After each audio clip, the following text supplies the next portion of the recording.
সৰকাৰি ঘৰ পাইছোঁ, সৰকাৰি কুয়া পাইছোঁ, সৰকাৰি আঁচনি পাইছোঁ। এৰপৰ আমি অবৈধ বাণিজ্য কেনেকুৱা হলো? আমি এটা খাজনাও দিছোঁ, খাজনা রসিদ আছে, মাটির দলিল আছে, সব আছে আমার। সরকারের মানুষ এইটো কৈ আছে অবৈধ মানুহ বুলি। আমার ইয়াতে ভোটার আছে, ভোটার আধার কার্ড আছে, রেশন কার্ড আছে। তে আমি সরকারি মানুষ কেনেকুৱা হলো? অবৈধ মানুষ কেনেকুৱা হলো?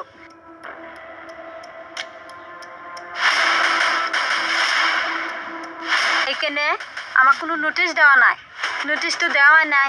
ওই একদিনা মাইক দিয়ে লাস করে থৈ গেছে যে অবৈধ মানুষ সরকারের মাটি খালি করে দিব লাগে।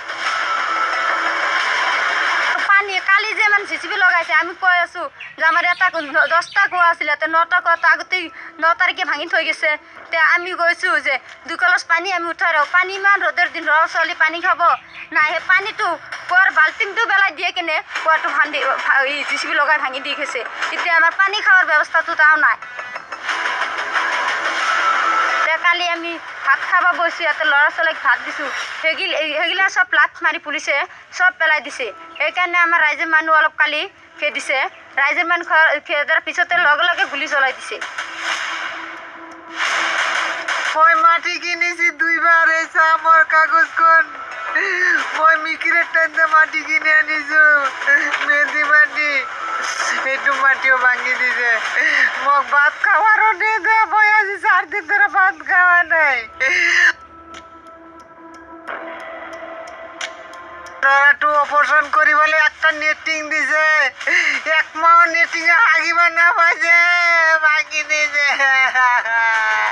80,000 টাকা দিয়ে কিনে আনিছে। মিকিরে কইছে সারা ভাঙি দিব, তোর মাটিটো ভাঙিবে নরিব, তাও ভাঙি দিল। মানুহে ঘৰত বস্তু থবাৰ নিদে, সৰকাৰে মোক কি কৰিব তেনেহলে? মাৰিব লাগ, সব মানুষে একখানে গোটাই পালে মাৰিব লাগ।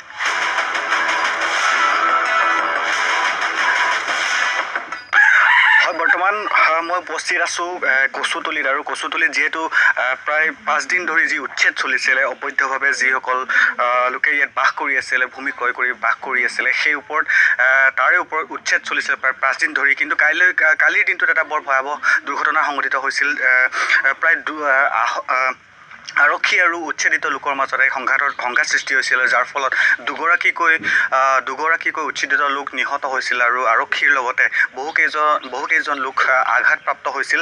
আৰু ইতিমধ্যে আজিৰ দিনটোত আৰক্ষী সঞ্চালক প্ৰধান JP সিং ডাঙৰীয়া ঘটনাস্থলীত উপস্থিত হৈ সমগ্ৰ ঘটনাটো পৰিদৰ্শন কৰে। আৰু আচল কথাটো যদি ক'বলৈ যাওঁ তেনেহ'লে এটা কথা এই মুহূৰ্তত এক প্ৰশ্ন উত্থাপন হৈছে যে যিহেতু এই উচ্ছেদিতকৰণ নাই বা উচ্ছেদিত লোকসকলক উচ্ছেদ কৰা হ'ল, এই লোকসকলক উচ্ছেদ কৰা হ'ল, সেই উচ্ছেদ কৰা লোকসকলক ইয়াৰ আগতেই বা ইয়াৰ পূৰ্বতে জাননী প্ৰেৰণ কৰিছিল নে নাইবা তাৰ আগমুহূৰ্তত এই উচ্ছেদ কৰাৰ আগমুহূৰ্তত তেখেতসকলক সেই বিষয়ে অৱগত কৰাইছিল নে নাই, সেয়া এতিয়া বৰ ডাঙৰ প্ৰশ্ন হৈছে। কিয়নো যিসকল ইয়াতে উচ্ছেদিত লোক আছিলে তেখেতসকলে কৈছে যে বহুকেইটা ঘৰ যি ভাঙি পেলোৱা হৈছে, পূৰ্বতে কোনো জাননী প্ৰেৰণ কৰা নাছিল, কিন্তু তাৰপিছতো তেখেতসকলে এনেধৰণৰ যি উচ্ছেদ চলাইছে, যাৰ ফলত তেখেতসকলে গৃহহীন অৱস্থাত এতিয়া থাকিব লগা হৈছে।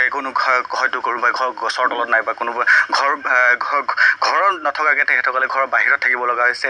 এনেসমূহ দৃশ্যাংশ আপোনালোকে দেখিছে, যিসমূহত ইতিমধ্যে উচ্ছেদ চলি ঘৰ দুৱাৰবোৰ ভাঙি পেলোৱা হৈছে।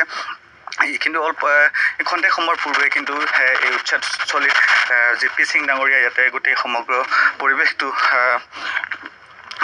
পৰিৱেশ পৰিদৰ্শন কৰে। আৰু লগতে যিসমূহ কালিৰ দিনটোত আৰক্ষীৰ লগতে যিসকল আৰক্ষীয়ে আঘাতপ্ৰাপ্ত হৈছিল, তেখেতসকল বৰ্তমান সংকটজনক অৱস্থাৰ পৰা দূৰত আছে বুলি তেখেতে জনাইছে।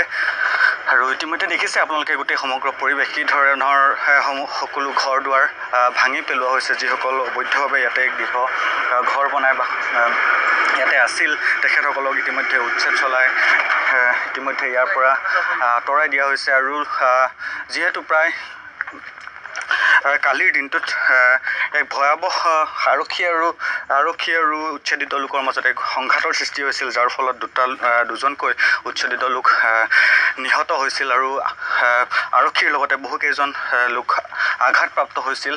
আৰু আজিৰ দিনটোতো বৰ এক ক'ব লাগিব যে বৰ যি পৰিৱেশ দেখিছে সেই পৰিৱেশ কিন্তু বৰ এক